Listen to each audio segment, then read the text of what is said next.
Joe Carberry, part of this great the Inertia staff. Thanks for being here tonight again. Paul, thank you.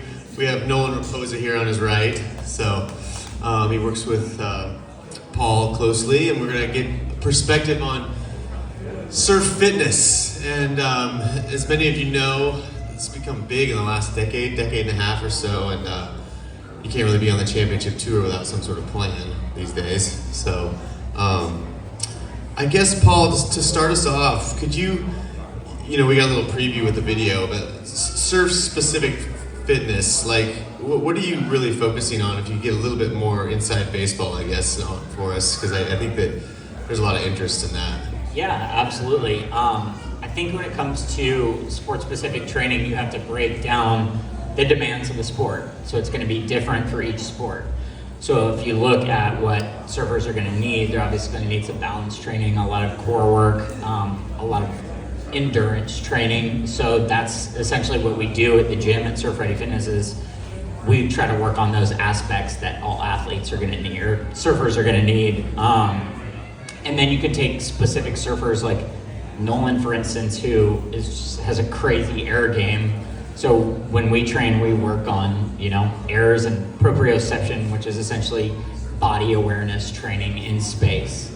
So yes, to your point, surf fitness has come a long way in the last decade, I would say. Could you, I know something that stuck out to me is the suspension bands, I guess, that you kind of, is that? Resistance bands or the TRX? Well, I don't know, maybe both. Give us a little, I was really interested in those and how you're using those. Yeah, we just, with the Surf Ready Fitness kit that we launched, we have both of those products within our kit. And so we do a lot of surf-specific movements with both pieces of equipment, specifically like pop-ups. For us older guys who have struggled popping up as we get older and we try to get our joints moving in the right way, and a lot of rotational stuff. So we use the bands for a lot of rotational exercise, which in turn helps with our turns and rotational movement patterns. So I guess this is probably just everybody, the injury part of it. What injuries are you seeing out there most? Yeah, great question. I think ankles, knees, hips, and shoulders are probably the most common surf injuries that you're seeing. And with our program, our really the umbrella of our entire program is just to get everybody to be able to surf forever, right? Some people, it could be like for Nolan, for instance, it's surf performance, right? But I think for a lot of us, it's just surf forever. We just want to be able to surf forever, surf longer, you know what I mean? And I think at the end of the day, it's about injury prevention. So we can just essentially catch more waves and stay in the water a lot longer. There's a slogan in there somewhere, surf forever, I'm sure. But this movement between surf and fitness, it's definitely been on top of mind in overall, just the surf culture, I guess. For the last 10 or 15 years, there's been a, I guess you'd call it a movement. Why do you think that caught fire? Do you think that that's just a reflection of greater culture, or like that we're in, or why do you think those two things have kind of? Because your typical archetype of the surfer is not in the gym, right? So couldn't agree more. When I first started out training surfers 15 years ago, I would always hear that just surf more.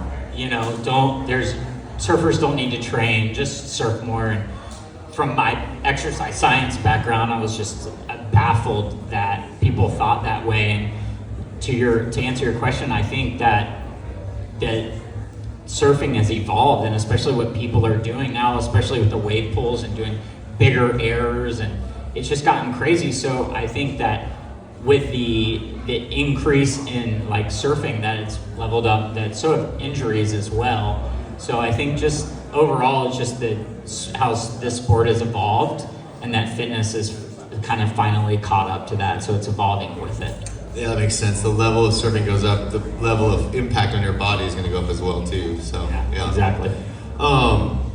So how are you connecting like with all of us out there, you know, how are you mostly online? Or are you bringing them into your gym, or are you kind of doing a little mix, or how are you connecting with Yeah, people? so our gym's located in Costa Mesa. We've been there since 2012. And then during COVID, we had our brainchild that developed was our Surf Performance Kit and our online training app. And so we have a surf kit that has all the like pieces of equipment you mentioned a couple earlier, and they go along with our app. So we found that we can provide surfers all over the world that they can train, you know what I mean, and work on injury prevention or surf performance or surf forever from, you know, the comfort of their own home. Is that like it's almost like a positive thing that came out of COVID? You could Absolutely, one thing, right? Nolan is right now ranked. I got with him earlier, 13th, I think, in the Challenger Series, just outside qualification for the CTE, which is, man, it's a journey. So that is something that, yes. Thank you. How did you find Surf Ready Fitness?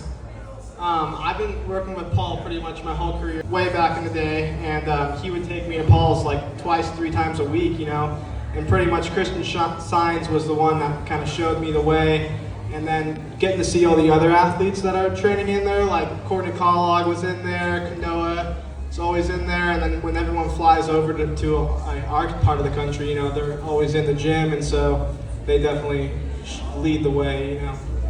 So here's a little bit of a softball, I guess, but what has it done for you? How have you seen?